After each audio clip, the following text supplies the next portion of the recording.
You might have to wait for a while on that line, but I don't think it's a fast machine. I was telling them they have espresso machine. No, yeah, give the kids that and send them home. A little espresso. All right, everybody, thank you for coming out for our presentation period. We're going to call this meeting back to order. This is a time when the city is actually able to give presentations to individuals in our community groups and youth for their service, for recognizing them for their achievements. And so we got a couple of those today. But before we do that, I think it's fitting that we are going to take a moment of silence here in a minute. We lost in our community a very dear lady, Judy Shea. A lot of us knew her, and she was an advocate. She was an elk. She was part of the women's club. She was a huge veterans advocate for years and years and years, and then opened up recently over the last, I believe, about 5 years ago, a veterans center here in Desert Hot Springs that helped veterans that were in need of services for assisted living to just placement for work, and she always had a very broad scope of things that she was trying to accomplish, but she was very passionate. She sat on many committees and even commissions for the city of Desert Hot Springs. She started the Day of the Young Child here in Desert Hot Springs, gosh, probably over 20 years ago. She started the community task force here in Desert Hot Springs, and her focus was on seniors, veterans, and youth in our community. And as much as when she walked through the door you wanted to run because you knew she was going to try to grab your wallet for a donation, she was that person that would come to the podium, say what she needed to say, and she would always usually accomplish what she needed to accomplish. She unfortunately passed away this weekend, and I think it's fitting in this period because of the youth and the representatives that we have in our community here today to take a moment of silence for Judy Shea.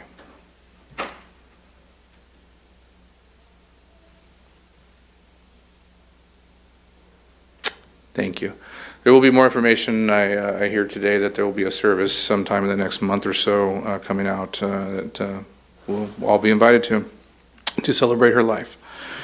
With that said, we're going to jump around a little bit. I'm going to start with the commissioners. Age before beauty. Is that okay? Why are you laughing, Russ? Because I know you are a good looking. So we want to recognize some commissioners tonight for their services to the City of Desert Hot Springs. It's sometimes a thankless job because of the fact that you got to sit up there and people think you're part of this government here, which you are, but they don't always respect the process because they think there's so much more going on. So a lot of times what happens is individuals like you and me and everybody else, we join the process because we want to make it better, and then we get into the process and we realize how that process really works. And tonight, Richard Duffel and Rita Keita Grant could not be here, but we're sending them their certificates of appreciation for their service to the City of Desert Hot Springs, and both of them served on the Planning Commission. But tonight I'm going to go in alphabetical order on who I see in the room. DG Cook, would you come up? DG spent a little bit of time on the Planning Commission. You can stand right here. We're going to look at that camera up there, and you can smile, look pretty. And DG spent some time on the Planning Commission with us 2 years? No, 1 year? 6 months. 6 months. I'm going to ask this because I forgot to actually write down. It's dog years, so it was 72 years. You were on the Planning Commission. So with that said, we wanted to say thank you and appreciate you for your service to the City of Desert Hot Springs. Again, sometimes a thankless job. I want to make sure we thank you for your service and hopefully give you some insight of what's going on. The Planning Commission is a commission that's mandated by the state of California as a process for development. When you come to the City of Desert Hot Springs, and this individual represented Desert Hot Springs very well. Thank you for your service. Thank you. Would you like to say anything? I'll give you the mic if you want to say anything. I just think it was a wonderful opportunity for me to really get a hands-on experience with city government and local government and the interaction between all the departments and everything. And I really appreciate that. Thank you very much. Thanks, sir. Mr. Eastman, would you join me up here? Mr. Eastman has a history in public safety, and he has served our community very well, but one of his tasks that he was tasked to do is service on the Public Safety Commission here in the City of Desert Hot Springs. And you did that for how many years, Mr. Eastman? 11. 11 years. 11 years. And he's only 30 years old. See what happened? No, with that said, it again becomes a thankless job. We want to make sure we thank you for your service to the city of Desert Hot Springs and what you accomplished, and really putting forth the needs of our public safety here in our community. Thank you for your service. Thank you, sir. Yeah, that is yours. Did you want to say anything? No, I don't want to say too much. I want to thank Jan Pye for bringing me here, and I'm just kind of proud of being on the commission that long. And I'm kind of, all the things I've done, 11 years, you think, wow, that's a long time. But the thing I'm proud of the most is we get to keep our police department. A lot of work. Yes. Thank you. Mr. Griffith, I know you're not shy. You've been up here a few times. Come on. Mr. Griffith served us on the Planning Commission. Did you serve on public safety too, or just the planning? No, just planning, okay. He served on the Planning Commission twice. Twice. Yes. And he served on the city council as an appointee at a certain period of time. Because of his service to the city of Desert Hot Springs and the Planning Commission, I think that at that time the city really saw his leadership and appointed him to the city council. But he now sits on the Mission Springs Water District Board of Directors because he's a glutton for he's a servant to the city of Desert Hot Springs. No, but we want to again say thank you for your service to the city of Desert Hot Springs as a planning commissioner, and for all that. It isn't a thankless job, it really is. We really want to thank you for your service. Thank you very much. You want to say anything? Thank you. I wasn't expecting when they called me to do one of these, but what I want to say is it was a great opportunity to learn a lot about the process, and I think that sometimes people don't understand the process. The Planning Commission doesn't always get a lot of attendance until there's something that somebody doesn't want, and then you get a bunch of people in. And sometimes people don't really understand that there are circumstances under which you can't deny a project, be it because it's zoned and it fits the zoning, even though you may not personally want that in your neighborhood. Sometimes you still have to approve it because legally that's what's required. And so I think that's the thing I want to put out there, is that if you're not sure of the process, attend some meetings, learn, ask questions. City staff's always willing to talk to people, but go to things that you're not necessarily against, things that you're for, because it's always good to show the support. So thank you, everybody, and thank you, Mayor and City Council. Appreciate it. Mr. Meyerhoffen, please join me up here. Mr. Meyerhoffen has been active in our community for many, many years. He's served on the Public Safety Commission. He served on the Planning Commission, and I think there was other committees and stuff that you have on, Parks Commission. He's been an advocate for the city of Desert Hot Springs, and sat on the Planning Commission most recently for about a year, and then ran for the Mission Springs Water Board, and you recently were elected to that. So again, another a volunteer for our community in public service, but we want to again say thank you for your service. It isn't always a thankful job, but we do thank you. Thank you very much. Anything else? When people thank me for my service in the Marines, I always say it was a pleasure and an honor, and serving the community, working with the council and the staff, and being elected, and it's been a real pleasure and honor. And for you young people out there, take some time to watch some of these meetings. There's nothing better than a free education. You can learn about public safety. You can learn about how the buildings are being coming to us and how they're being built. You can learn about how our city is run. So take some time and watch those meetings. Thank you again. Last but not least, Mr. Myers, how are you? Now, how long did you serve on the Public Safety Commission? 8 years. 8 years? Yeah. So again, Walt has served in many capacities in our community as a sheriff deputy at one time. Police officer. And yeah, you were with our police department too at one time. So police department, sheriff's department, and now he teaches at College of the Desert. He's overseen some of our public safety academy students that have come out of there. He has a heart for our city. His kids grew up here. He lives here. His family's here. So 8 years on the Public Safety Commission. Again, sometimes it can be very thankless, but we want to thank you today and say thank you for your service to your city and everything you did from public safety all the way up. Thank you, sir. Thank you. No, it's That's pretty nice. Thank you. Wanted to thank Joe McKee, Gary Gardner. Thank you for appointing me.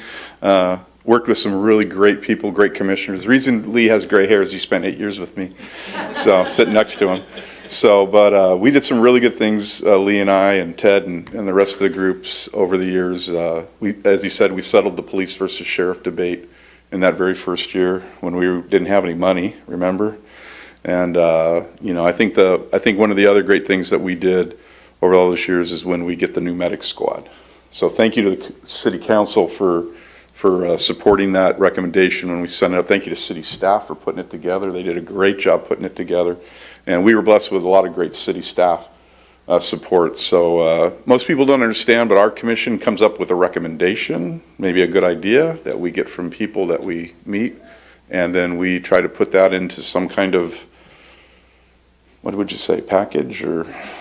So try to do some of the heavy lifting for the city council so they can spend, they have a very limited amount of time and they need to spend it on other matters.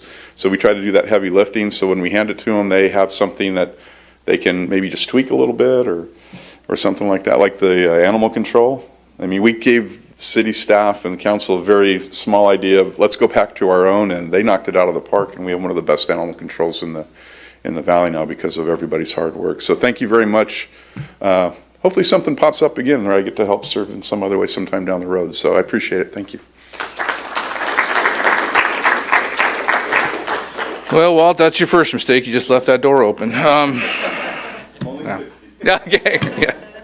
No, again, we appreciate all your service and thank you for all of you that came out. We're sorry that Richard and Rakita couldn't be with us tonight, but we wanted to say thank you to all of you. And just so the public knows, every 2 years, the City Council has an opportunity to reappoint or appoint new members of the community to these commissions. And so you can see some of them have spent longevity on there, that they were trusted to be on there a long time. And we go from there. So thank you so much, guys, for all your service. With that, we're going to move to our youth of our community, and about a couple months ago, we had all the football players in here. They did a great job in 4 different Super Bowls and 2 different Super Bowls, and I'm sorry, I'm getting cues over here. We were 4 playoffs, right? We were in 4 Super Bowls, 1, 2. Got it. Okay. I knew I'd get it right eventually. That's the reason I have you guys here. But with that said, I'm going to bring up the president and one of the coaches, Randy and Tracy Miller. I'm going to bring them up to help me with these presentations.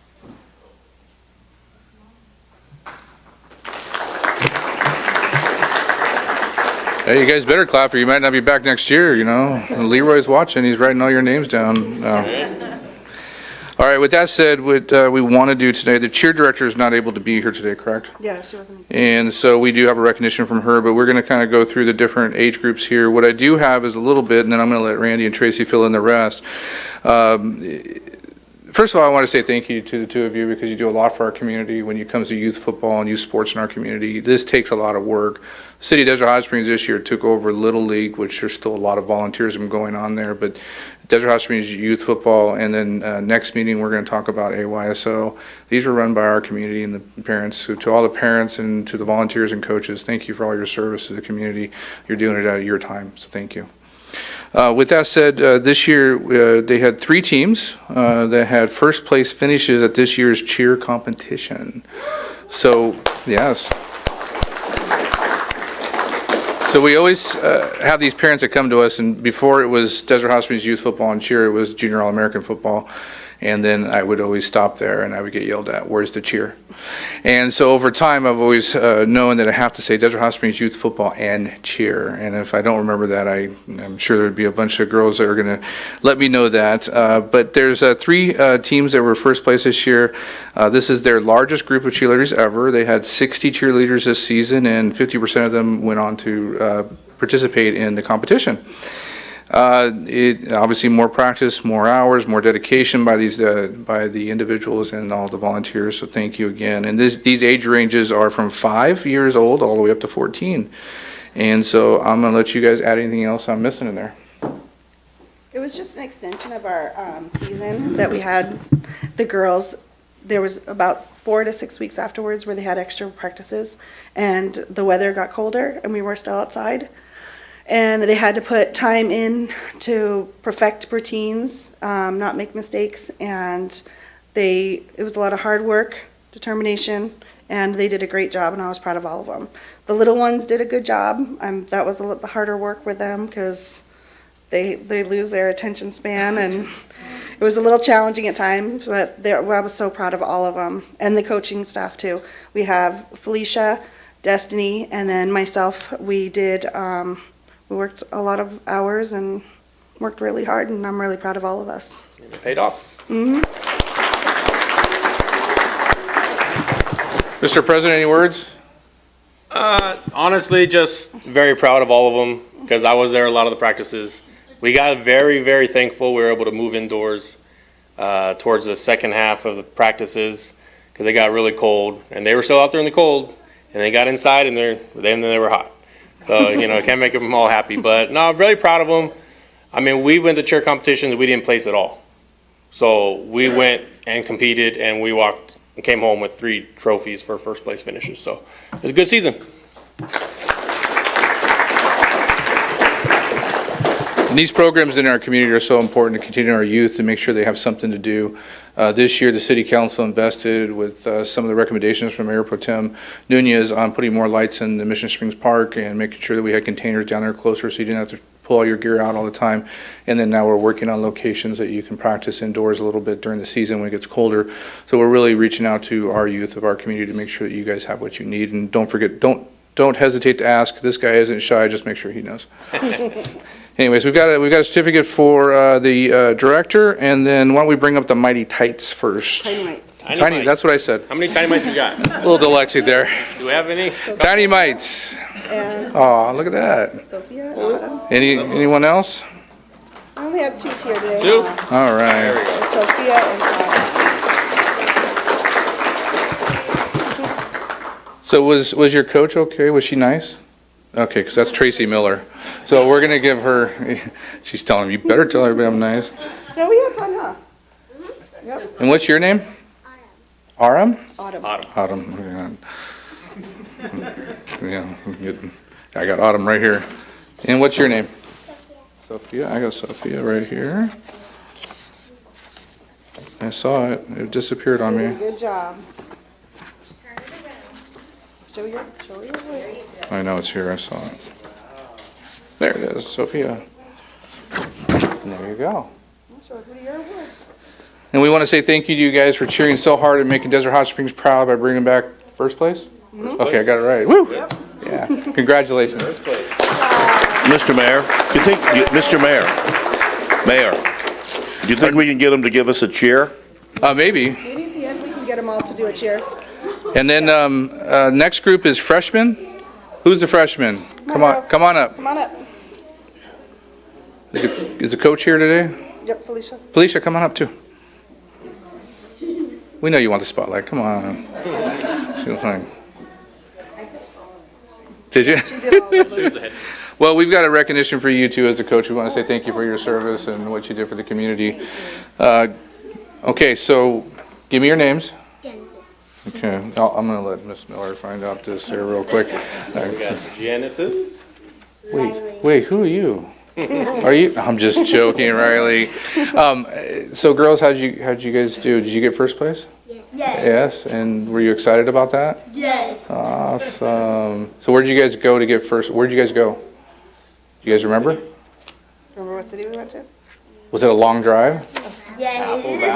Apple Valley? Wow, that's like an hour and a half away. That's a long drive up in the big desert up there. Up early. We did awesome though. Well, you did wake up because you guys won, so you did good. Well, I want to say thank you. We'll get some pictures with you guys in a few minutes. We wanted to say thank you for all your hard work. Coaches, do you want to say anything?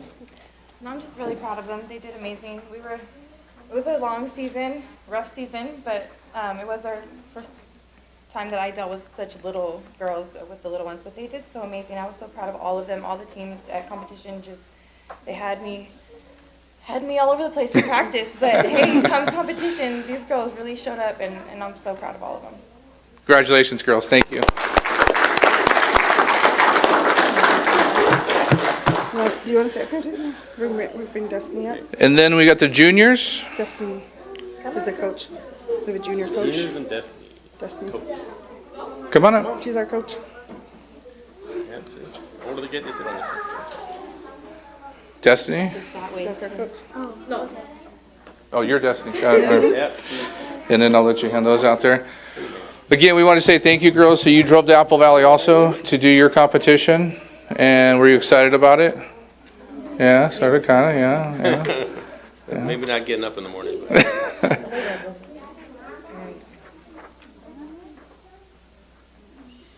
And Macy. All right, girls, anything you'd like to add? Were you excited for representing Desert Hot Springs? Did you want to speak, Coach? Actually, you know, sure? one thing I want to add, when they do their competition, they break them into age groups. And when you get to this age, there's a couple ages that are questionable. They could go lower, they could go higher, and we ended up raising them all up. So some of these girls competed with girls older than them, and they still did awesome. So, Yeah, still took first place. yeah, they could have, some of them could have competed with Could have had another the little team. girls, yeah, Yeah. younger, but they did awesome. But they really stepped up. Yeah. Well, congratulations, girls. Softball season starting soon, Macy. With all that said, we thank you for representing Desert Hot Springs, and thank you for doing so well and taking first place and bringing that back to the city. Thank you again for all you did for our community. Thank you.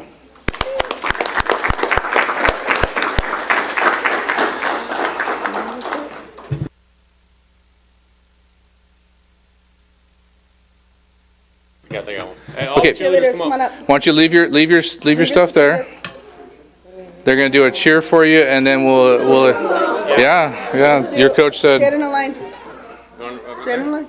Or do you want to have them back here? Yeah, I want you back Oh, here come so on the back here. camera can get them. I'm gonna get out of the way because you don't want me part of this.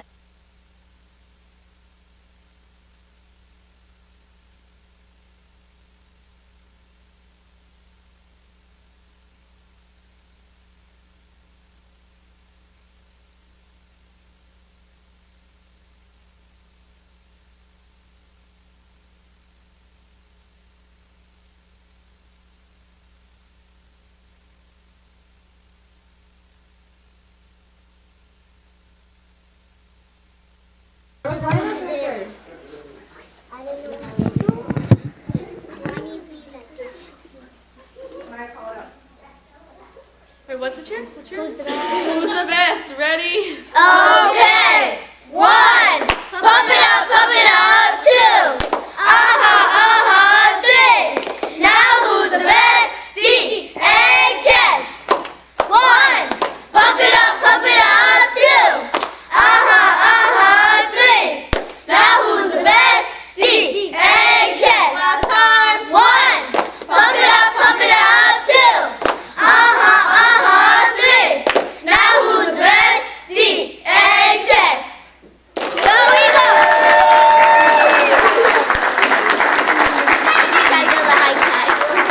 Stay right here because we're going to take some pictures. Parents, we're going to adjourn this. We have a regular meeting starting at 6 o'clock, so we have about 20 minutes. You can take some pictures with City Council, just take some pictures with the kids, whatever you like to do. And next year, when the boys win, we're going to make them come up here and cheer too, right?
Gerald, you ready? All right. We'll call the meeting back to order. This is the regular meeting of the City Council, the City of Desert Hot Springs, the City Council serving as the successor agency to the former redevelopment agency board for Tuesday, February 21st, 2023. Roll call, please. Councilmember Betts, Present. Councilmember Gardner, Present. Councilmember Pai, Aye. Mayor Pro Tem Nunez, Present. and Mayor Mattis. Present. So tonight, we're going to have an invocation by Pastor Bobby, I'm always going to get your name wrong. It's Imane? Umane. Okay. Thank you very much for helping me with that. He's the pastor at Grace Church here in Desert Hot Springs, or just outside Desert Hot Springs. The mic is yours, and the invocation is yours, sir. Can we all bow our heads in prayer? Heavenly Father, we thank you, Lord, for this evening as we open tonight's City Council meeting. And Lord, I'd like to pray for each and every one of the members gathered here tonight, asking for your wisdom as they make decisions that help shape the city of Desert Hot Springs. Lord, I pray for your understanding as they hear out the needs of their community. And I pray, Father, for your love, that they may take the actions required to help meet those needs. I know it's not an easy task that we ask of them, and so I pray, Father, for your blessing over their physical, mental, emotional, and spiritual strength and health, as Lord, as they execute their responsibilities. So I prayed for your continued blessings over them this evening, in the name of Jesus Christ. Amen. Thank you, Pastor. Yes. We're going to rise for the Pledge of Allegiance. Ms. Pai is going to lead us, and then when we sit down, she has some words of wisdom for us.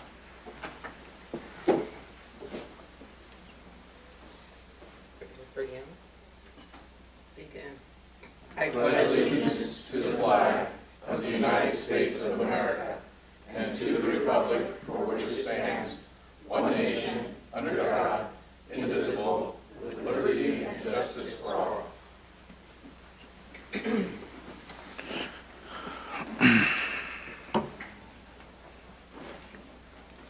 Okay, you're supposed to be ready, but I forgot. Who was Garrett Morgan? With only an elementary school education, Garrett Morgan began his career as a sewing machine mechanic. He went on to patent several inventions, including an improved sewing machine and traffic signal, a hair straightening product, and a respiratory device that would later provide the blueprint for World War I gas mask. The inventor died on July 27, 1963. Cleveland and tunnel explosion. In 1960, the city of Cleveland was drilling a new tunnel under Lake Erie for a fresh water supply. Workers hit a pocket of natural gas, which resulted in a huge explosion, trapped workers underground amidst suffocating noxious fumes and dust. When Morgan heard about the explosion, he and his brother put on breathing devices, made their way to the tunnel, and entered as quickly as possible. The brothers managed to save 2 lives and recover 4 bodies, and the rescue effort was shut down. Despite his heroic efforts, the publicity that Morgan garnered from the incident hurt sales. Many refused to purchase his products, adding to the detriment. Neither the inventor nor his brother were fully recognized for their heroic efforts at Lake Erie. Morgan was nominated for a Carnegie Medal for his efforts, but ultimately wasn't chosen to receive the award. Additionally, some reports of the explosion named others as the rescuers. Later invention, traffic light. While the public lacked of acknowledgement for Morgan and his brother's role at the Cleveland explosion was undoubtedly disheartening, Morgan was a voracious inventor and observer who focused on fixing problems and soon turned his attention to all kinds of things, from hats to belt fasteners to car parts. Morgan worked on his mechanical skills and developed a friction drive clutch. Then in 1923, he created a new kind of traffic signal, one with a warning light to alert drivers that they would need to stop. After witnessing a carriage accident at a particular problematic intersection in the city, Morgan quickly required patents for his traffic signal, a rudimentary version of the modern three-way traffic light in the United States, Britain, and Canada, for eventually sold the rights to General Electric for $40,000. Death and a legacy. Morgan began developing glaucoma in 1943, and most of his sight as a result. The accomplished inventor died in Cleveland, Ohio on July 27, 1963, shortly before the celebration of the Emancipation Proclamation Centennial, and even he had been awaiting. Just before his death, Morgan was honored by the U.S. government for his traffic signal invention, and he was eventually restored to his place in history as a hero of the Lake Erie rescue. Morgan improved and saved countless lives worldwide, including those of firefighters, soldiers, and vehicle operators, with his profound invention. His work provided the blueprint for many important advancements that came later and continues to inspire and serve as a basic for research conduct by modern-day inventors and engineers. Today is Black History Month, and this was just an example.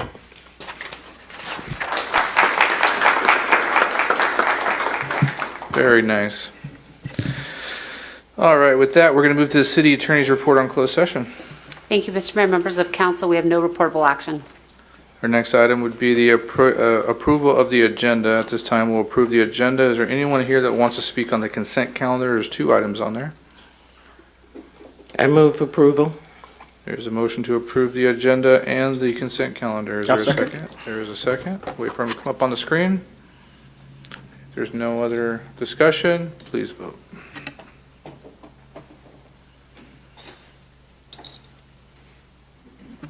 Motion passes unanimously. Thank you. We're going to move to public comments. At this time, pursuant to the Brown Act, any person may comment on matters of general interest within the subject matter jurisdiction of the City Council not listed on the agenda.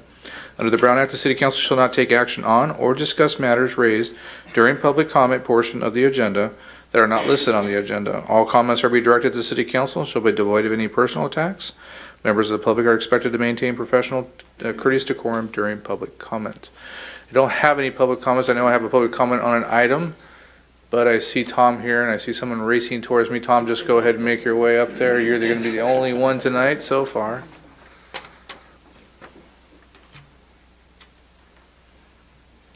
Good evening.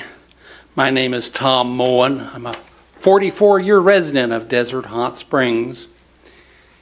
And I've been thinking, what are some of the best things about Desert Hot Springs? We've got that lovely hot water. That's why my family moved here in the first place, because my grandmother had a botched surgery and the doctor told her to get used to being in the wheelchair. She came to Desert Hot Springs to spend the winter, and she got into the hot water, and in about 3 months she sold that wheelchair, and there's healing in the hot springs here in Desert Hot Springs. I've heard from a lot of people about that wonderful healing power. Well, let's remember that's one of the main attractions. People come here for their health. And I've heard probably nearly every one of you mention Desert Hot Springs is at the end of 2 dead-end roads.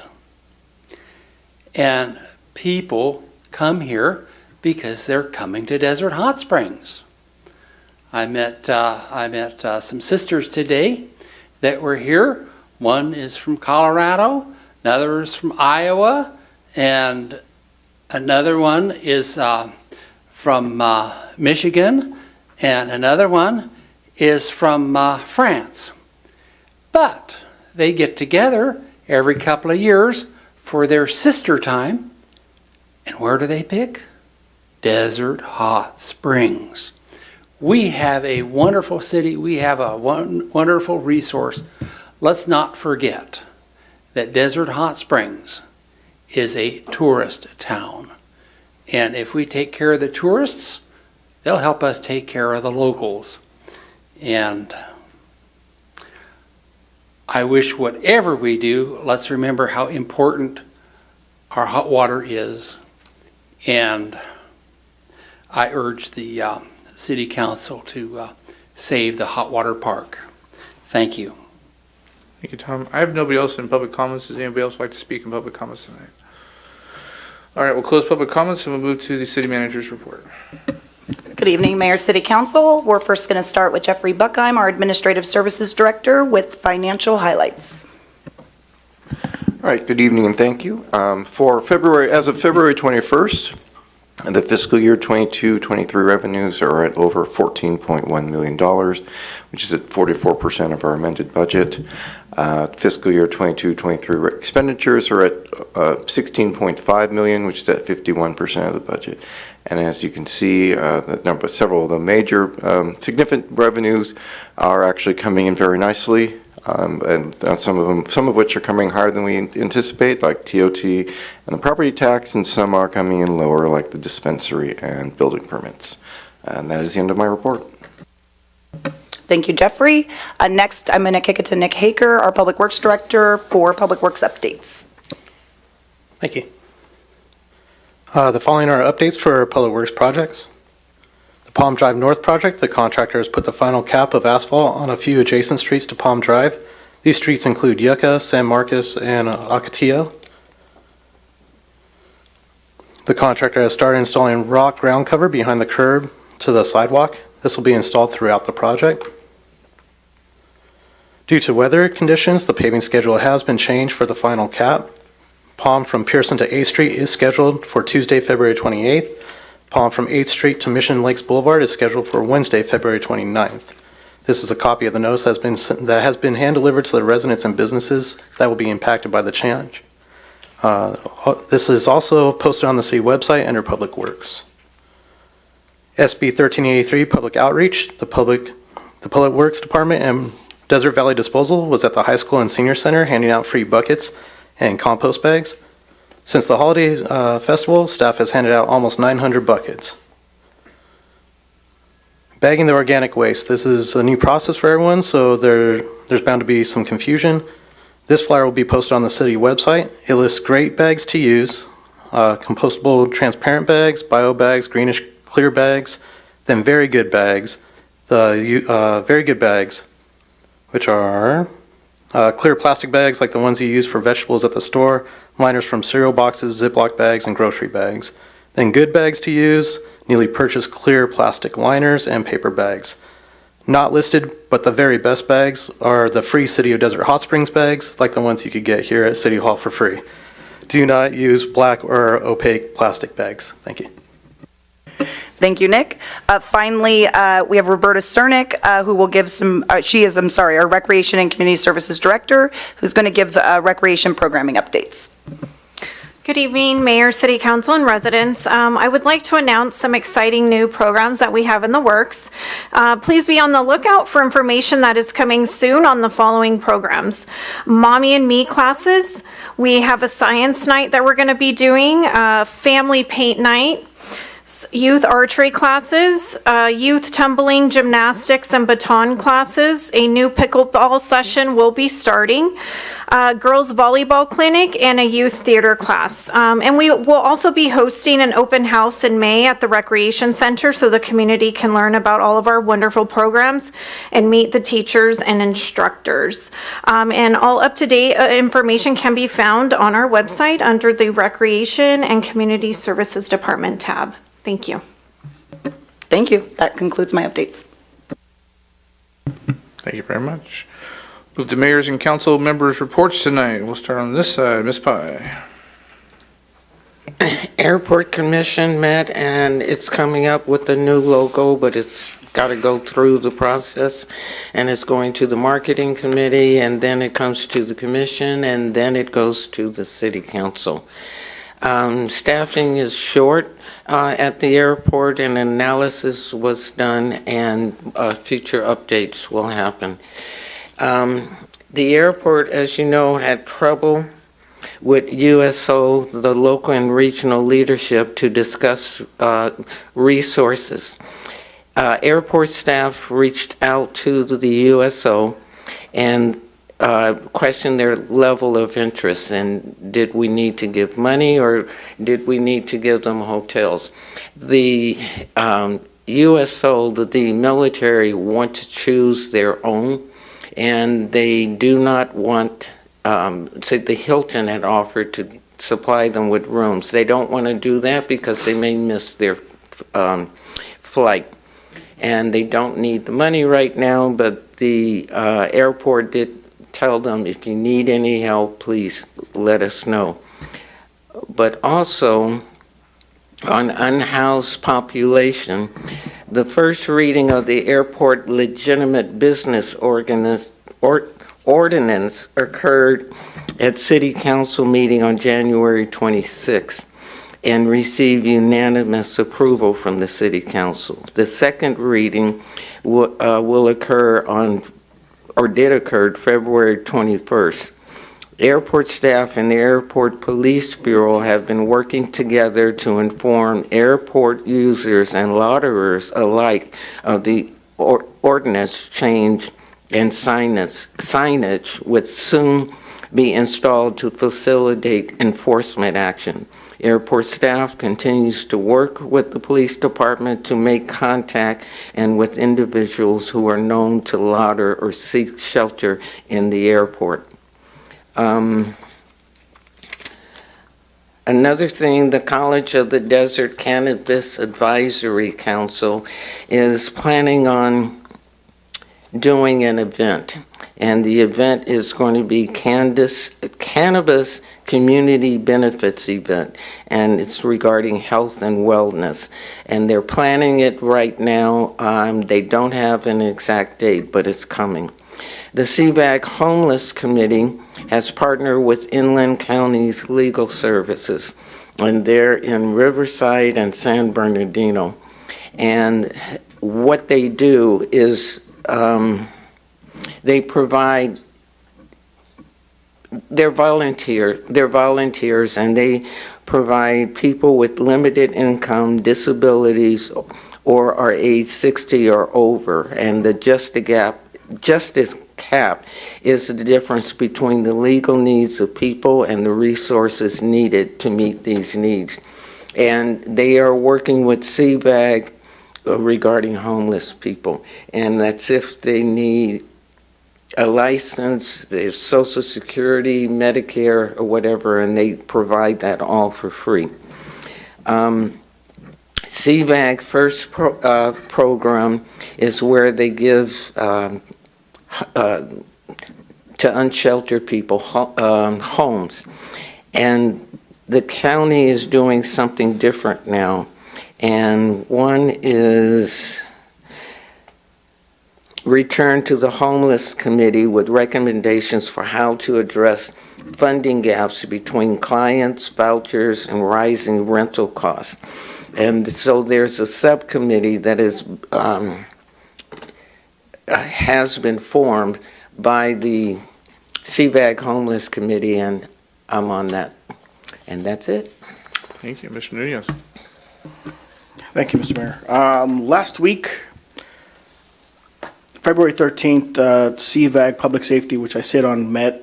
Two important topics that we talked about. Other cities are experiencing, I guess, racers or people doing donuts in the middle of the streets. So they're starting to look at finding them by using cameras, the street cameras that are there. So they're getting a license plate number down, following them down to where they live, and then ticketing them right there and then. I'm not sure if this is a problem in some of the part of the city here. I know outside on Mission Lakes Boulevard in our community that it's a problem. I don't know where the city wants to go with that, if we want to explore the idea or maybe use cameras that we do have to start looking into that. The other thing was a very important topic. It's Chuckawalla Prison in Blythe will be closing its doors and non-operational in 2024.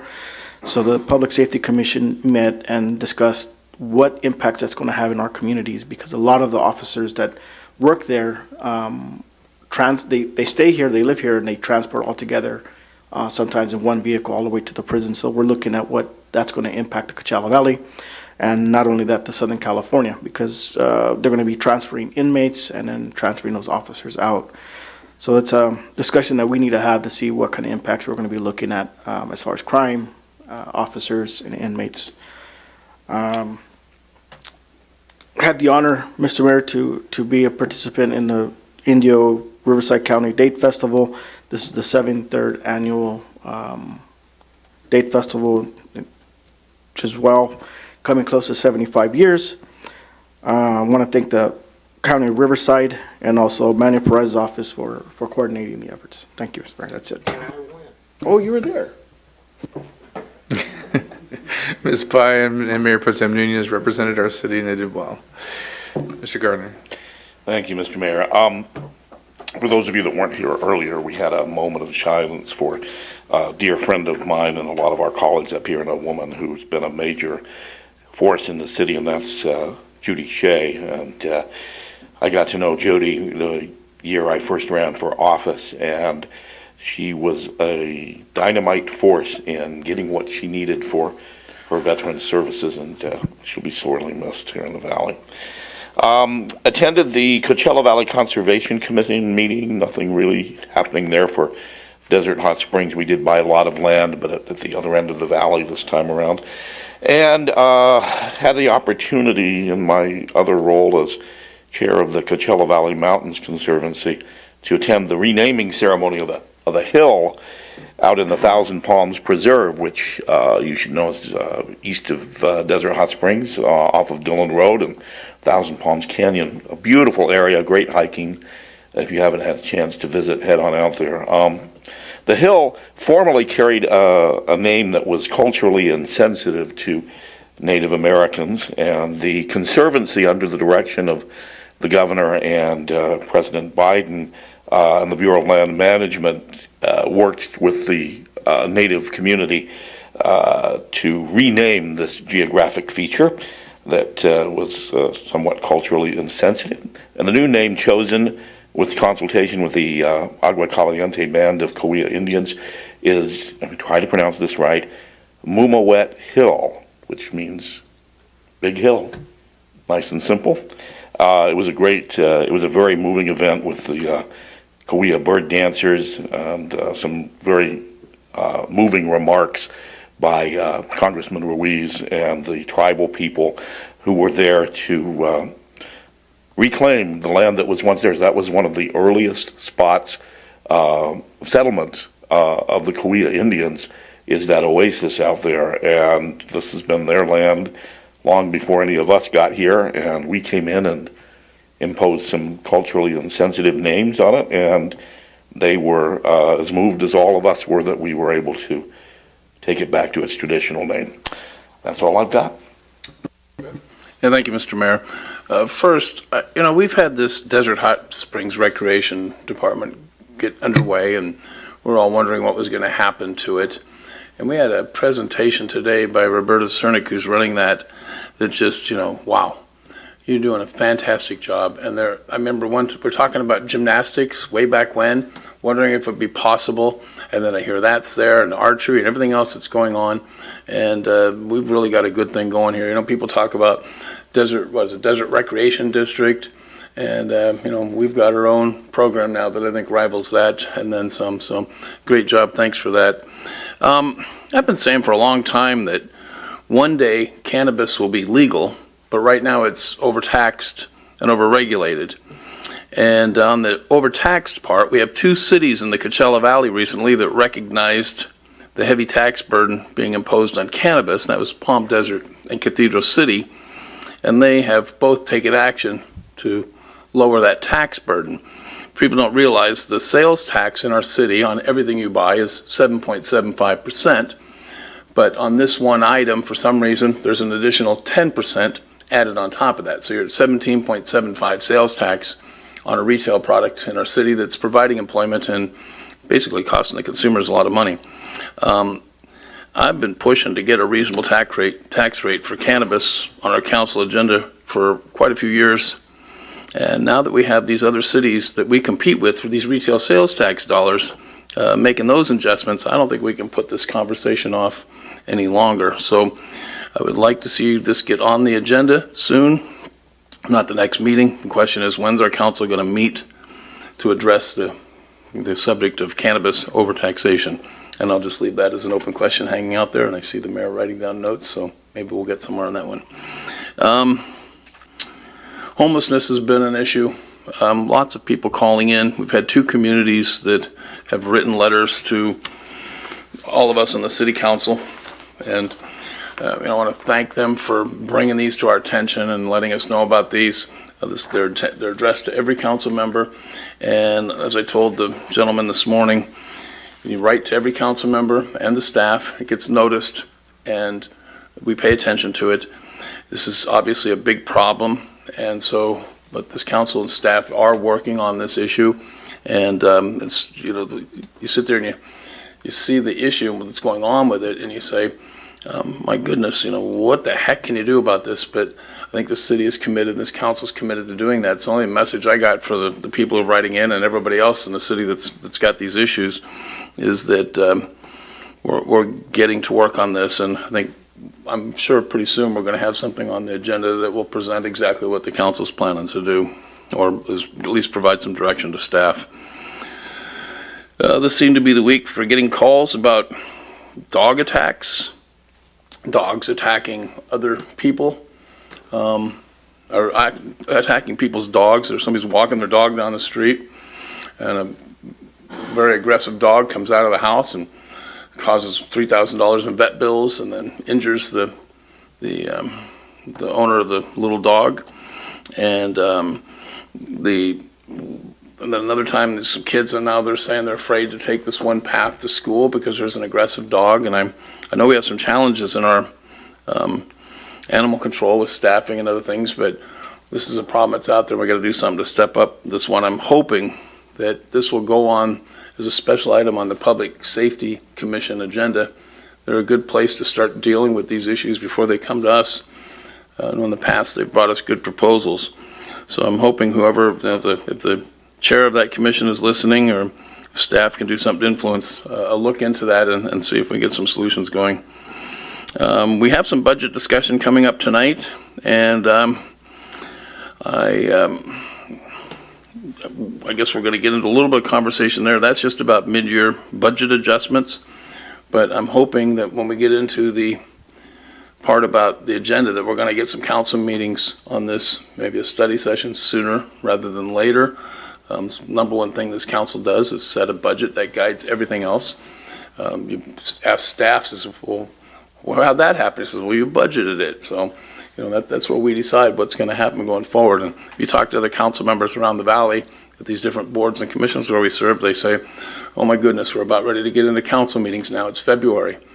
And our council hasn't done that in the last couple of years. And I'm really hoping that we can get that done.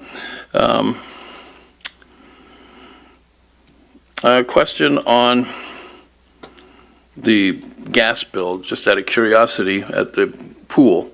There's been talk about using the pool year-round in the community, and heating that pool costs a lot of money. I got a friend of mine, he has a pool that he heats on Sundays when his grandkids are coming to visit, and he says his electric bill is normally around $80 a month, and like all of us are experiencing, except he left the pool heater on for a week, and when he got his bill, it was $600, and that's just a little swimming pool. So I would really like it if staff would let us know, get back to this council with some information on what was it costing us to heat this pool and what is it costing us now. And I understand we have a contract or agreement with the school district that we made before all this gas price increase, but that requires heating the pool. And so I would really like to see some budget numbers on that. I don't think it's included in what we're dealing with today because it's such a recent such a recent issue. But it's got to be an astronomical bill, and I think we really need, the council need to look at that. Finally, Judy Shea and I had a lot of contact over the years working on different projects, sometimes working together, sometimes working opposed. But wow, was she a fixture in this community that really did a lot of good work, and it's just really sad to hear that news that she had passed away. If all of us could have that kind of energy that she did, we'd get everything fixed in a hurry. Mr. Mayor, that's all I have. Thank you. My report should be pretty short tonight. I did attend Riverside County Transportation Commission, nothing directly pertaining to the city of Desert Hot Springs. But we did have a 20-minute meeting that turned into an hour and 20-minute meeting because they wanted to talk about hybrid meetings and how confusing the new laws are about those. So literally 34 people on that commission, so everybody had an opinion on how that should look and going forward. But very interesting. If you're interested, Riverside County Transportation are going to have opportunities for people to meet in satellite places. So it's easier for different individuals to travel there rather than having to travel all the way to Riverside for the meetings.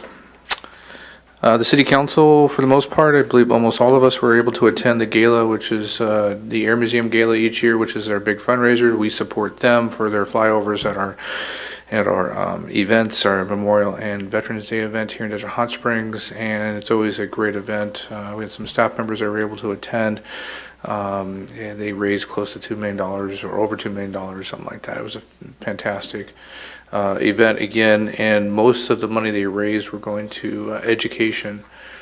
This is one of the only air museums in the valley here in Palm Springs that actually does free student flights. What does that mean? If you're under 14 and you have a passion for or possible passion for aviation, they'll take you on a free ride in a Cessna that they own, so that you get an opportunity to see if flying is your thing, and if so, they help you with your educational opportunities moving forward. So really fantastic. They're going to build a whole new center, I believe, there with all these educational opportunities, so free lunches and all kinds of things. I did talk to staff earlier today about the park master plan. It's something that I think we're going to be moving forward very soon. I know that Mr. Porter was telling me that there's going to be some community workshops coming up, so I know there's been a lot of people asking me that question. Mr. Nunez and I had kind of a parks committee to kind of put ideas together and come up with what we thought we needed to do for the future, and the Parks Master Plan was the main thing. And so now we're actually in those steps. We hired a consultant, and now we're moving towards the public workshops soon, and those will be announced soon with the consultant. We hope you all come out and give your opinions about parks in our community. We know there's many areas of our community that are underserved when it comes to parkland in our community. So moving forward with the state grants and other things is going to be important to have this plan ready to go. Let's look forward to that. And then I wanted to kind of address a few comments. Our last meeting, we approved restrooms for Tedesco Park. And then it was the next day was all over Facebook because of some of the things that the press wrote. The press didn't write anything out of the ordinary, but people's minds and obviously social media took over at that point. I've said this many times, the social media is kind of a one-sided story, and it gets fueled by some people with misinformation, and unfortunately there was a lot of misinformation out there. These restrooms, or the concept to use money for these restrooms, was actually approved in December with the CDBG funding and a couple years ago, and then it's taken some process with our staff to get us to a point of public bidding and making sure that these were ready to go for this restroom facility to be upgraded. And all I got to say is, yes, we could just slap some duct tape on it and continue to repair all the damage that's done to these parks, or we can come up with a better solution, which is this fabricated building that's going to help hopefully deter some of the vandalism that will come forth in the future. We said this before, if the knuckleheads out there stopped vandalizing our park so much, we would have a lot more money probably to build a park today. But this happens, and this is the day and age we live in, right? So we put this park out there, which, yes, this restroom is going to cost the city $700,000 in this market in this day and age with the inflation and everything else. But putting out videos with our staff on there to make them look bad is just ridiculous. And that's what there was a clip on social media put out by a community member which really had an inference that our staff was doing something illegal. And that's not true at all. Our staff followed all the processes. It was a public bid process, and the most responsible bidder won. And I challenge anybody to come check that. Our staff does their job, and we as City Council approve those policies and those things that are brought forth. So I'll get off my soapbox here a little bit. It's not a sexy project, I get it, it's a bathroom. But it's a necessary capital improvement project for the future of Desert Hot Springs to have that done. So, moving forth, there's been some comments, and if you were here during our presentation period, we lost a longtime member of our community, Judy Shea, as some of the members of our City Council already mentioned, and we did a moment of silence for her at the beginning of this meeting. We keep hearing that there's going to be some sort of service sometime in about a month here in Desert Hot Springs, most likely the Elks Club. We'll keep everybody posted on social media and stuff. And I said at the beginning, if you weren't here for the presentations, Judy was that person that you walked in the room and you ran because you had to protect your wallet because she was out looking for money for everything that she supported. And she supported a lot in our community, from youth to seniors and everything in between. And she had a real passion towards the end of her life here with veterans. And so I foresee, this woman having a legacy in our community with all her advocacy, no matter how much she could get under your skin sometimes. But that's why she did so well, right? We also lost another member of our community, Maureen Williams. She wasn't involved in as much, but she was also involved in our women's club and a few other organizations in our community. And she just recently had a celebration of life here in town, I think this last Sunday. And I wanted to also say a few nice words about her. She was an advocate for the Women's Club and the things they did for our community, which is a lot of scholarships for our community. So I wanted to recognize those two women for their service to the city of Desert Hot Springs. With that said, we're going to move on to the administrative count. I also wanted to support you on the guys that are around doing donuts. Whatever we got to do, start that conversation. I recently saw a major report on a major news line that there was these groups that are taking over communities, cities, in certain sections of cities and causing havoc. And I think this is a social media craze that's building up. And I live near you, so we hear them in our cul-de-sacs all the time. And obviously, our police department is not understaffed, but we're a small city, so they can only be in so many places and so many times. But if there's efforts on the regional level that we can support, I'd definitely be out there for that, because we don't want this trend to continue, because someone's going to eventually get hurt or die. So I wanted to support you on that. With that, we'll go back to the administrative calendar. Item number 5 is the 2023 Desert X Exhibition Participation and Sponsorship Request in the amount of $35,000. Eric? Yes, good evening, Mayor and Council. So we have here is the Desert X Art Exhibition. So about Desert X, they're a 501c3 nonprofit organization. As many of you know, they create contemporary art exhibitions here in the Coachella Valley that engage with desert environments through really site-specific installations by acclaimed and emerging artists from all over the world. These installations are reflections and connections to our local environment, and really becomes a roadmap to give a voice for social, historical, and cultural issues in the communities. So Desert X will be installing various art exhibitions throughout the city of Desert Hot Springs, which will be accompanied by hands-on participation from the local high school students as part of each one of those exhibitions. Desert X creates programming that complements the artists and installations while engaging visitors both locally and internationally. Desert Hot Springs really will be hosting the most installations in comparison to all other cities, so it's a very unique fact. Obviously this brings a lot of tourism to our community, which is amazing. Here from starting in January going all the way through May, you're going to see Palm Springs Unified School District students, which includes the Desert Hot Springs High School. They will be working with Desert X educators and artists through in-person classes, site visits, and individual studio chats to learn about the exhibitions and produce original documentary films expressing their perspectives on Desert X.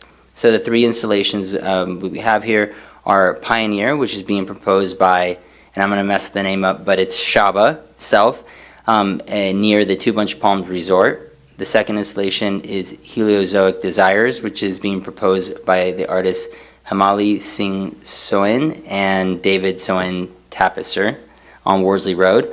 And the third installation is Searching for the Sky While Maintaining Equilibrium, which is being proposed by artist Mario Garcia Torres on Pearson Boulevard. The key dates here, I've noted them up on here. Starting in January, the participating artists are announced. Then in March, there's an exclusive opening. The 3rd, there's a VIP breakfast. In April, they have field dinners. On May, they'll actually have a celebration. And at the end of May, there's a VIP, or not the end of May, but at the end, in May, there is a VIP closing reception. This audience that has come out here to visit for Desert X has been growing substantially since 2017, going above 1.2 million. Some of the traffic studies that have been done on this by Desert X notate that there's about an estimated 408,000 unique visitors, and in total 261,000+ visits. Their page is getting a little over 1 million views. And as noted, the educational programming that they have since 2017, it's impacted over 2,000 students, and they've offered countless of hours of instruction work for the students. So this is one of the programs that they'll be doing with the art installations. So the Desert X is requesting sponsorships from various cities in the Coachella Valley. So far, Desert X has gotten commitments from Palm Desert, Palm Springs, and Rancho Mirage. So they're looking at starting March 3rd as the opening day for, it really is going to be a select crew. The official day for opening for the general public will be March 4th, and then it will be ending May 6th at Dylan's Burgers and Beer. So the recommendation is to consider an approval for the City of Desert Hot Springs participation in the 2023 Desert X exhibition, a sponsorship in the amount of $25,000 to support the Desert X exhibitions, and a sponsorship in the amount of $10,000 to support the Desert X closing ceremony. I also have a short video that I'm going to present.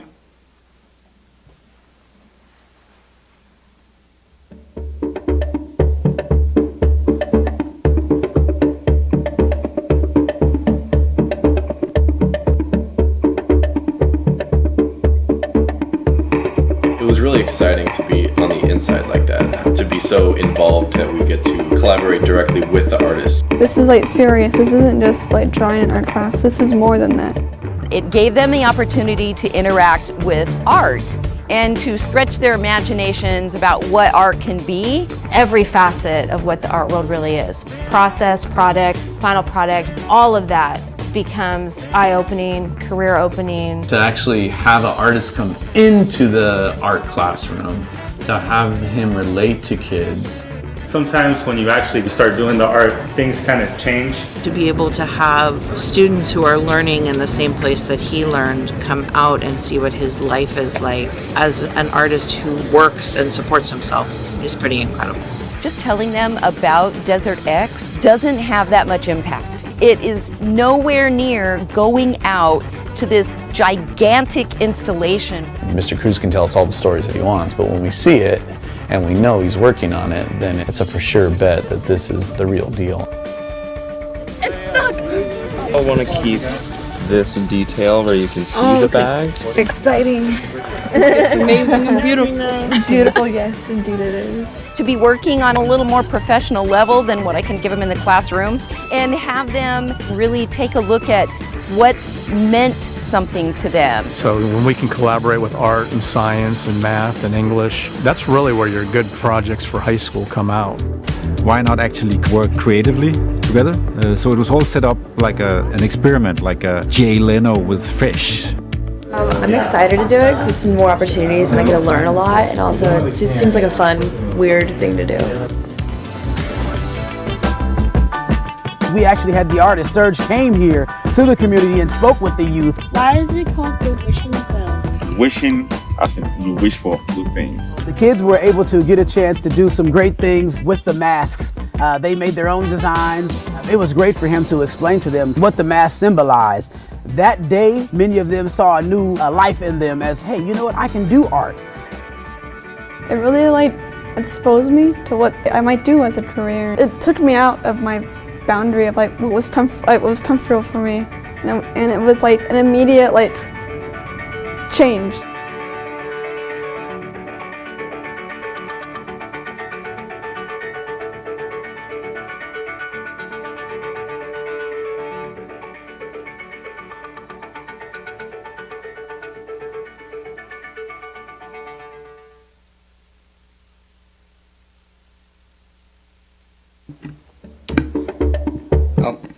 That concludes my report, and I also have Jenny Gill, Executive Director with Desert X, here to answer any questions as well as myself. Thank you. Great. Jenny, do you want to say anything before I open it up for public comments?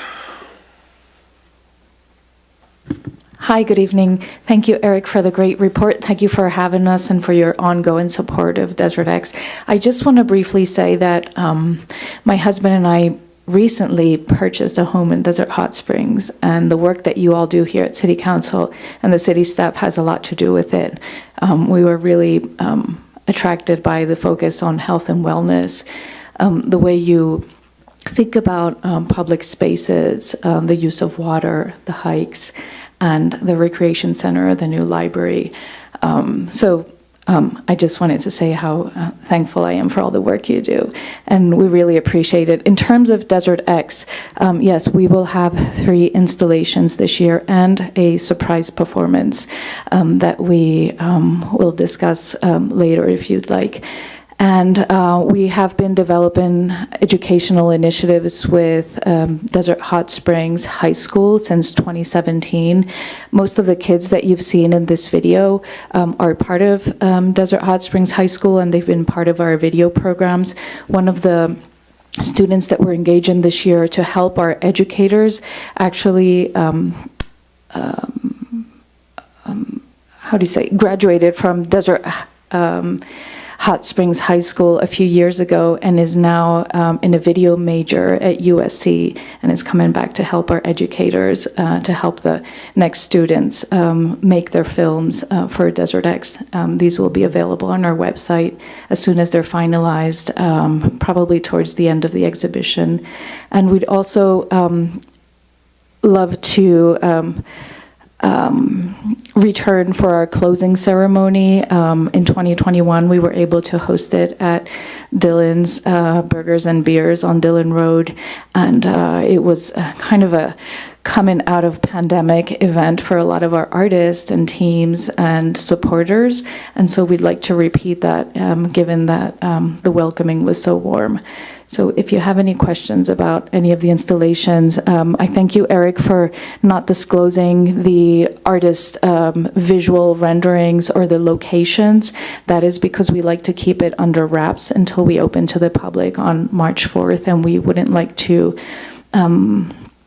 interrupt any media embargoes that we have for press coverage of these pieces. But our artists are very excited and feel very welcome in Desert Hot Springs. Thank you so much. I'll open it up to public comments right now, and then I might have questions. We'll bring you back up if we have questions for you. Should I stay up here? Or? You can have a seat. We'll call you up if we need you. I know we have some public comments in there. Anyone that would like to make public comments, please come forth and just state your name, and you can make your public comment. Good evening, Mr. Mayor and Councilman and staff. My name is Gerald McKenna. Excuse me. I've lived in Desert Hot Springs since 2006, and I love living here. I'm also a really big fan of Desert X. I did the 2019 exhibits on crutches, but I got around all of them. I wanted to talk about handicap access. The 2021, I took my friend Guy, who's 81 years old, around the exhibits, and the first one we started with was on Pursuant. It was about a 1,200-foot walk across pretty rough desert up to the exhibit. Now, I get that the exhibits, you know, they mean something more when they're in open desert, and coming up to them is part of the experience. But we didn't make it there and back without assistance. There was a couple behind us who were a firefighter and a nurse, and we had to get their help to get them, excuse me, to get it back to the car. So what I'd like to do is, see if you're using public money, I think you need to stipulate that the handicap access to these exhibits should be considered and should be improved. You know, you need to get closer to them. Almost all involve a quarter-mile hike, and it can't be done by a lot of people. So that's my point. All right, thanks. Thank you so much for your comment. Anyone else like to add any comments tonight? Public comments? Yes, Tom.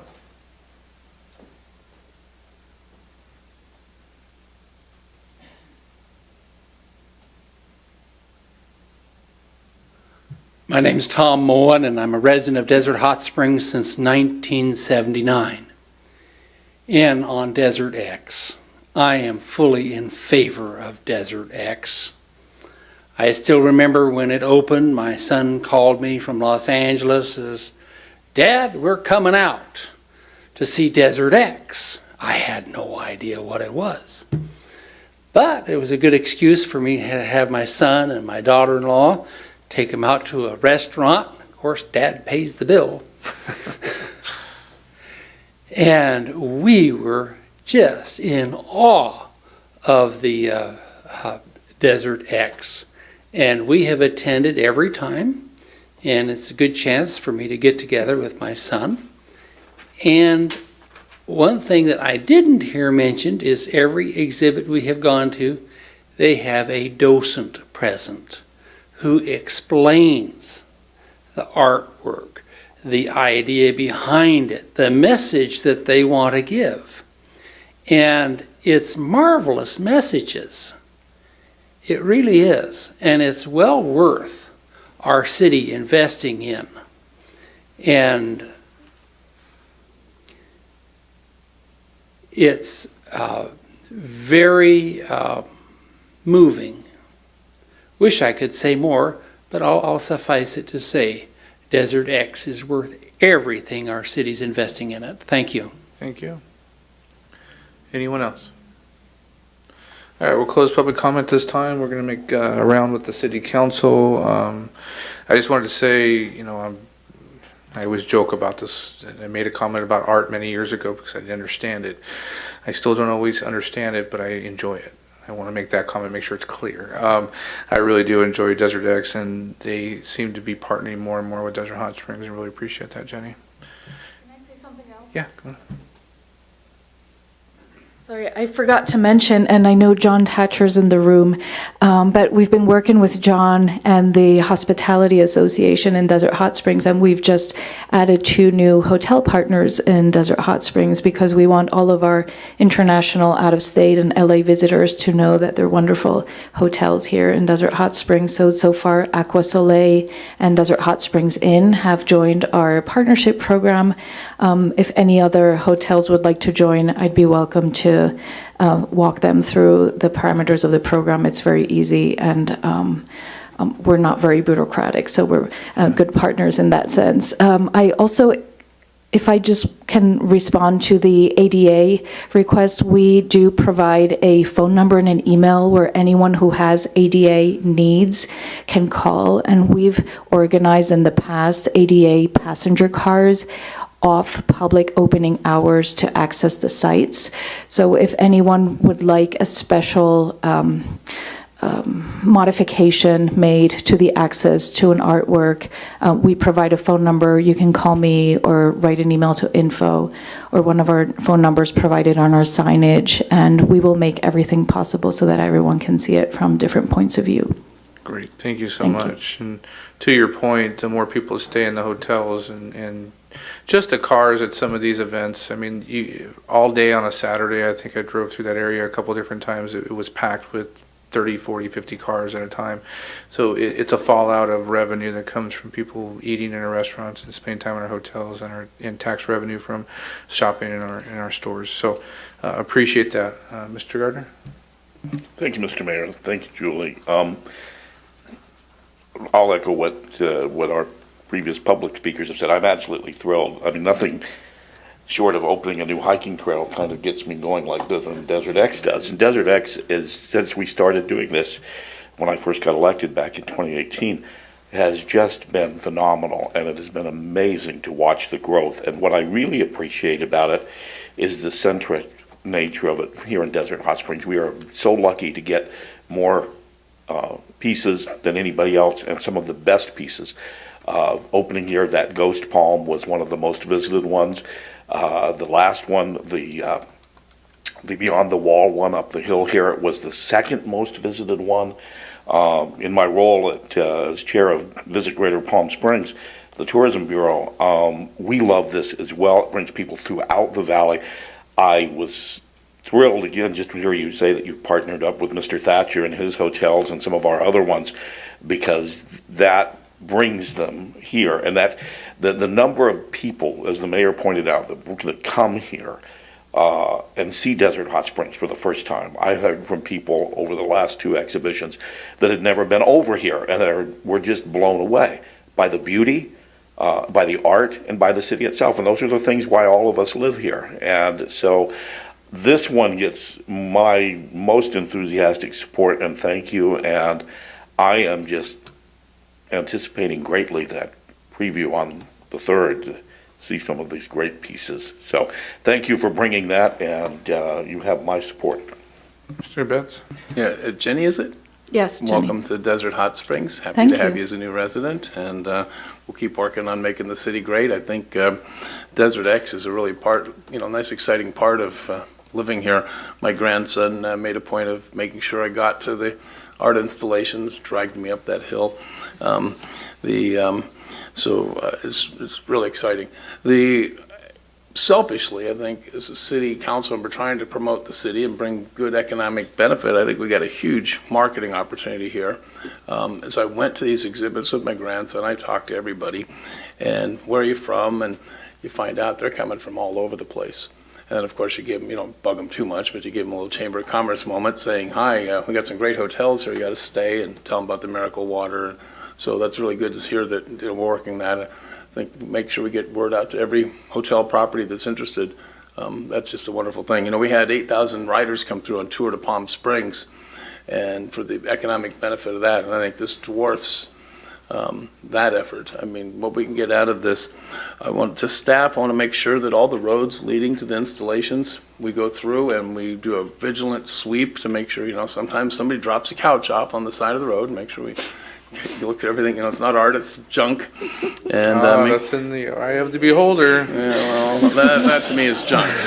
Anyhow, if we could just make sure the routes are there, and then if there's any type of, like billboards that we regularly advertise on, maybe if we could keep those in tune with a message consistent with Desert X. And just really happy to have our city showcased in this event. I think it's a great opportunity for us. On the handicap access, I'm really happy to hear that you've addressed that. I was certain you had when the comment came up. If we can add some signage ourselves or something we can do to assist in that effort, our city, our staff is pretty good about, task-oriented. I don't know if there's anything that we can do to assist like that. Instead of it being a burden on you, maybe that's something that we can figure out, that we have the resources already here to help somebody get to an exhibit. I mean, there might probably be some volunteers in town that would be willing to help. And the last thing I want to say is I want to thank our staff. I think they've worked really hard with Desert X. Am I correct? Yes, very much. Yes, especially Doria and Eric have been working really hard with us. So, when this thing first came to the valley, it was all over the valley.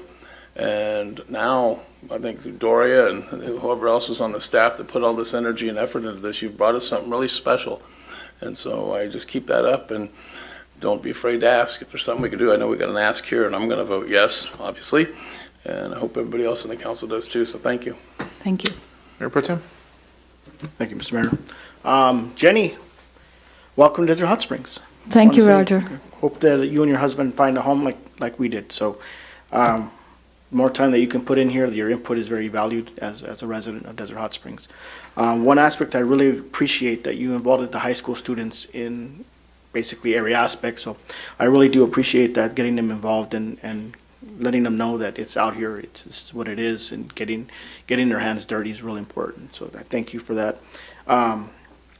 Also, returning, going to school, coming back, and being a part of this, really means a lot to that high school, that the master's program for that photographer, videographer that's coming down. Really do appreciate that. I really like to see students go out, go to college, get educated, and come back and serve their community. So I really do appreciate that. And lastly, I think you guys thought about everything about the ADA access and everything. So that's great. Welcome. Let's do it. So thank you. Thank you. Bye. I too welcome you to Desert Hot Springs, and I'm glad that you, Doria, and Eric have your act together. Just as an aside, the expenses for this are budgeted for 22-23, and they're coming out of art and public places. so that we know what we're telling our constituents, where it's coming from. And that's all I have. Great. I have no more public comments, no more I'll comments. make a so motion then. Thank you. To accept staff's recommendation and fund Desert X for this coming exhibition for $35,000. I'll second. Can we have everybody second this one? Unfortunately, the computer only let one, so you guys fight over it. Need someone to move it work first. that out. All right, no other comments, please vote.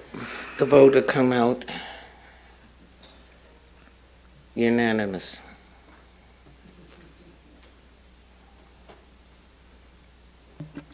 Mayor Pro Tem Nunez. Show that you voted. Motion passes unanimously. Thank you. Thank you guys for coming out today. Item 6 is the award professional services agreement for cannabis consultant planner. Mr. Poyes? Thank you, Mr. Mayor, members of the council. Brief history: in 2021, the California Department of Cannabis Control released a local jurisdiction assistance grant program which provided local jurisdictions with funding to aid in transitioning the high number of state provisional cannabis license into the state annual permanent licenses. The program identified 17 local jurisdictions, including Desert Hot Springs. The city of Desert Hot Springs applied and received a grant for $822,160. And on November 2nd, 2022, the city released a request for proposals for a consultant cannabis planner to provide consultant services to help in processing the cannabis project applications through the entitlement process through the city and the state's permitting process. On December 9th, 2022, the city received 3 proposals from Team AM, from Wolf Environmental, and Quantum Consultations. Based on the qualifications, evaluations, and the bid proposals, staff found AM LLC or Team AM to be the most qualified consultant and is recommending award of contract. All expenses related to this contract were reimbursed 100% by the California Department of Cannabis Control Local Jurisdiction Assistance Program, and the city has already received the funding, so this will not be a reimbursement, but it will be paid directly. That concludes my staff report. Attached, we do have a professional service agreement and in the actual proposal in the exhibits. And I'll gladly answer any questions. I love free money. With that said, is there anybody in the audience who'd like to make any comments to this item? See nobody coming forward to close public comments, and I'll open it up for discussion. Motion to approve when ready. There is a motion to approve. Is there a second? I'll second, and I have a comment. Go ahead. My thing is, I understand what the state is doing, but we have to stop illegal marijuana. And staff is going to help me do something about that. And also what you were talking about, staff will be bringing something forward for us to consider. Great, there is a motion and a second. Any other comments? Please vote.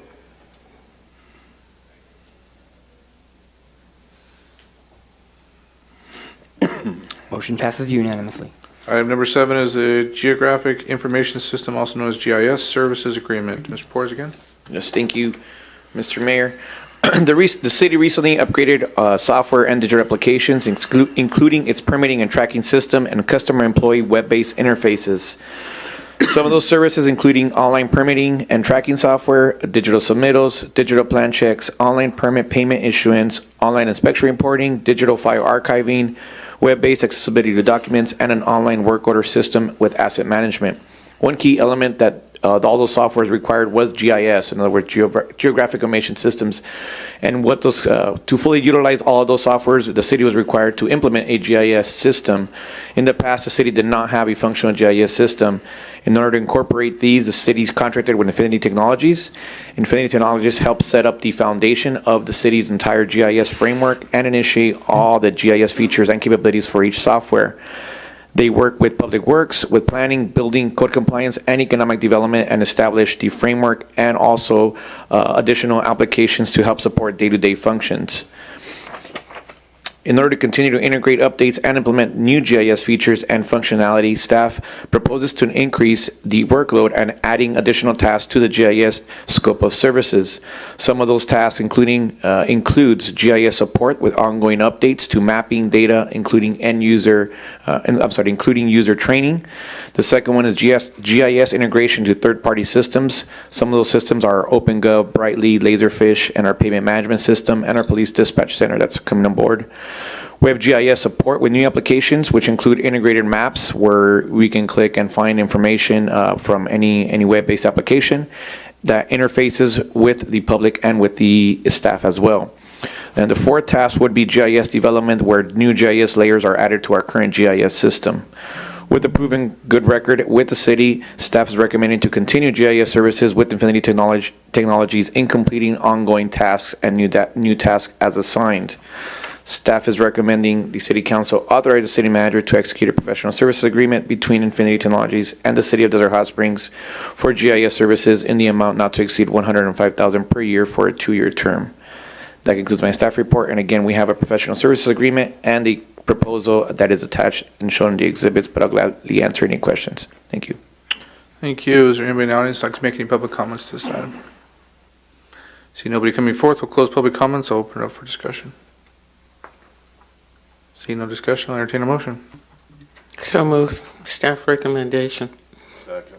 There is a motion, a second. Wait for them to come up on the screen.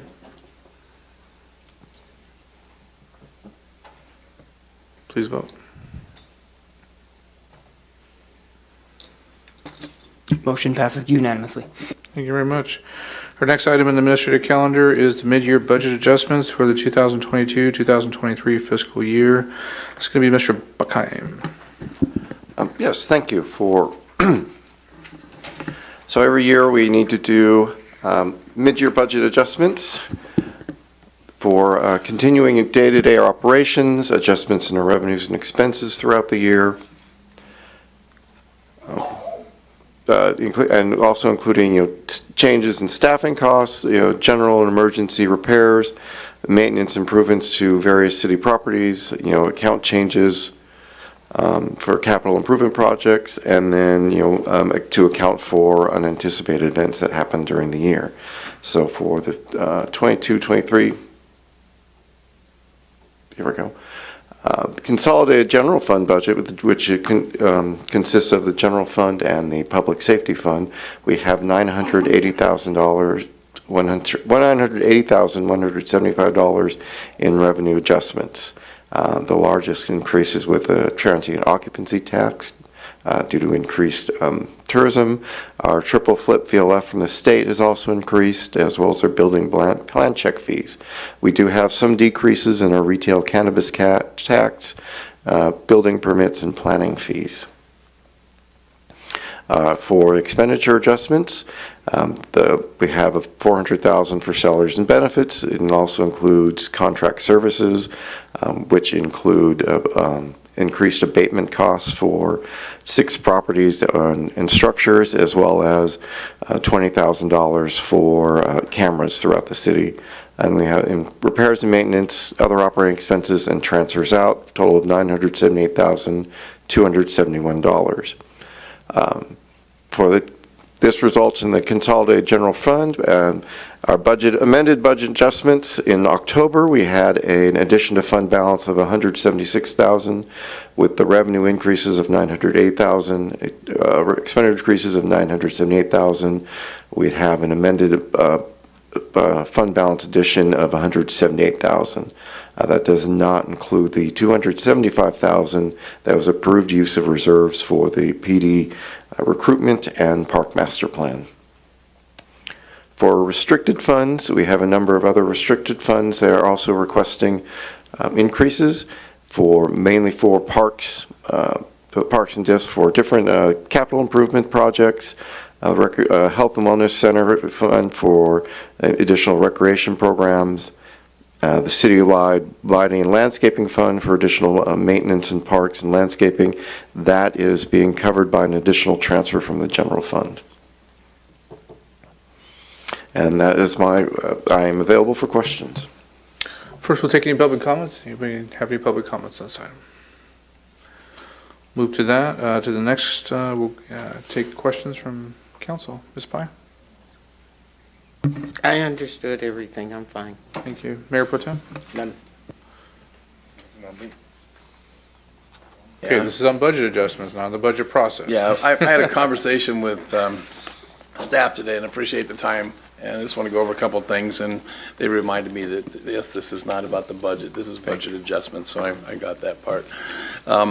So basically, just to recap for the publics, they haven't read this, is that we got change in revenues, means revenue increases. We got $980,175 more than what we budgeted. And then we also had increased expenses of $978,271, if you're doing the math.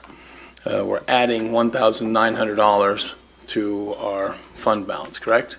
Yes, that is what we are estimating. Okay, so we're in short terms, we took in a whole bunch more money, but we also managed to spend it, and probably on things that are worthwhile. I'm not editorializing on that at this point.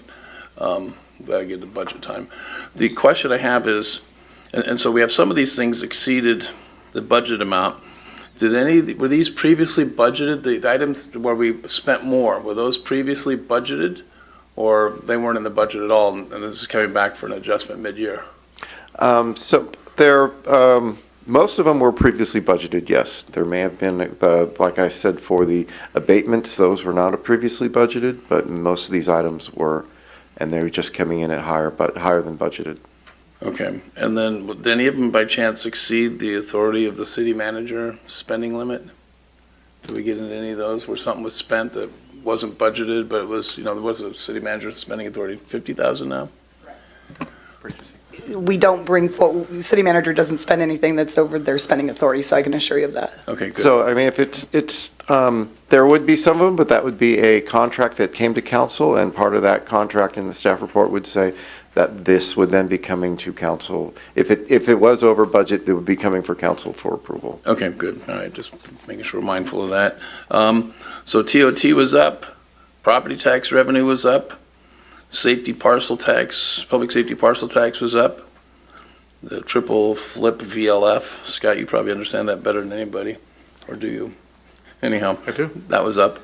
I don't think I understand it better than anybody in this room, but I might understand it. Better than me. Engineering fees were up, building permit revenues saw a decrease, and the one that's concerning is the cannabis industry saw some revenue loss. What we get collected $241,000 less than what we were anticipating.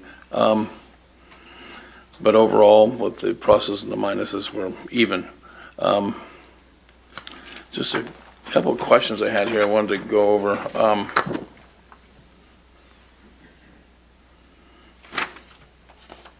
One second, I'm almost done.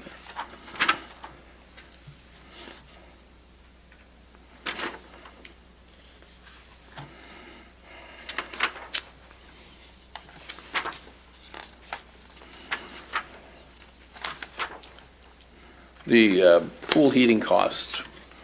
We're anticipating we're going to have higher costs for heating, and that's come in, I guess, after you've produced these numbers. But on the Health and Wellness Center fund, was I reading this correctly, we increased costs there by $88,937 over what we had budgeted.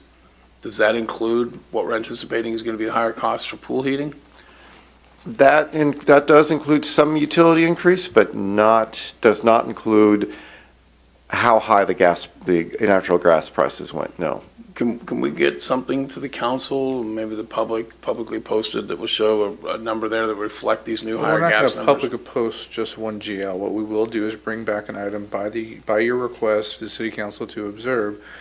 The gas prices went up well after the fact of us being billed. So wherever you're going down the line on this, I understand what you want it to be transparent, and I have no problem with you asking that, but you got to ask it in a way that the whole city council can view it. It's not going to we're just not going to throw it up on our social media site. Well, the only thing I was asking was that we have a publicly posted number here, and All our wherever it's finances appropriate, are they're publicly posted again. All our finances are public. So anybody can ask for those numbers at any time in their public request. Okay, well, I wasn't going anywhere other than looking at the numbers here, which are just numbers. They don't express any opinion. I'm not getting anywhere with them, just want to make sure the pool heating costs, which are extraordinary, and they may go back down. It may just be a blip and it doesn't have any big impact. But if present trends continue, as they say, it could be a problem. I think it's a reasonable question.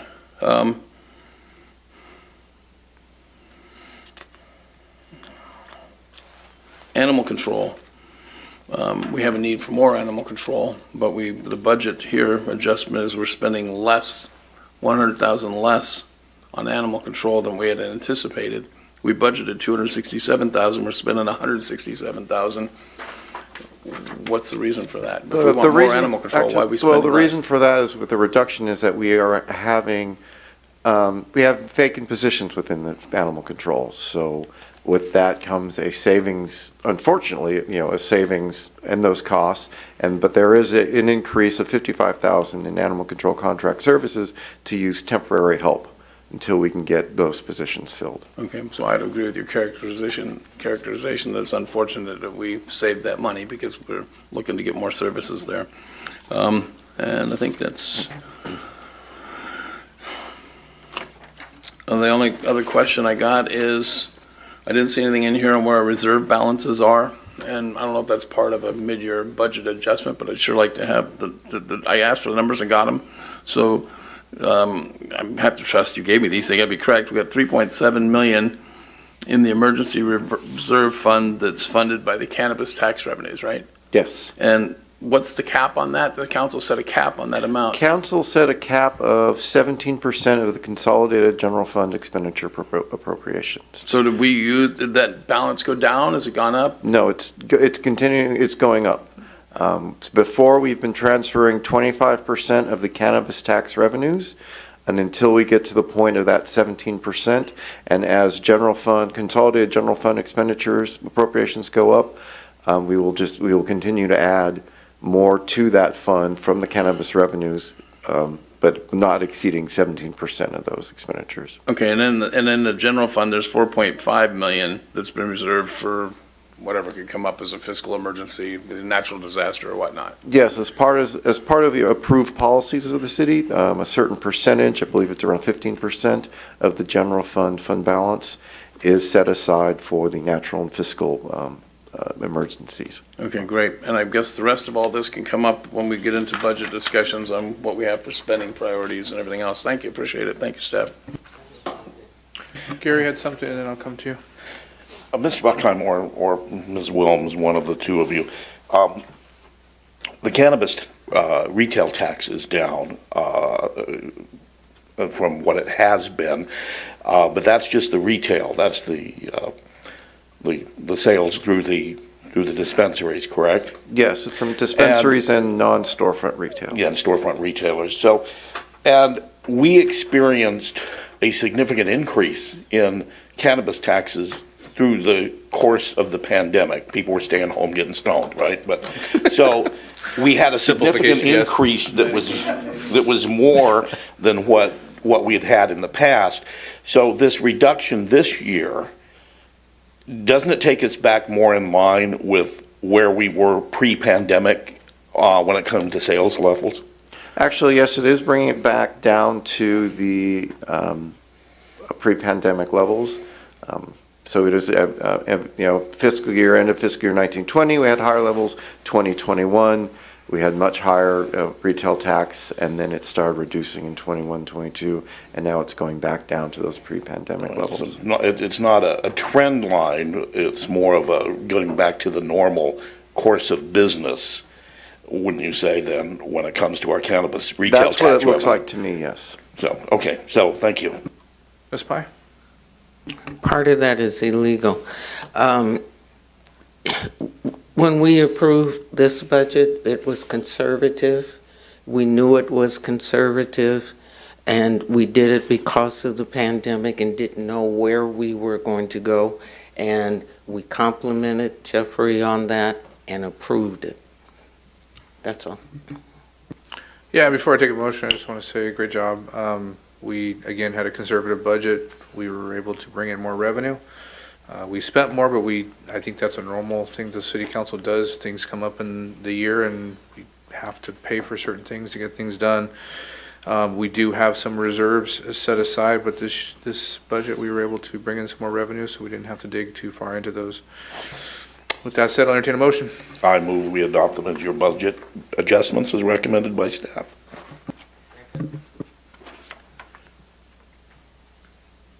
Please vote. Motion passes unanimously. Thank you very much. We had no items pulled from the consent calendar. Do we have anybody else that would like to speak in public comments that did not speak at the beginning of the meeting? I see nobody coming forth. Before we adjourn the meeting, the March 7th City Council meeting will be at 6 p.m. The Public Safety Commission will meet on March 9th. March 14th will be the Planning Commission, and the City Council will meet in the second meeting on March 21st. That said, no more business in front of the city. We will be adjourned.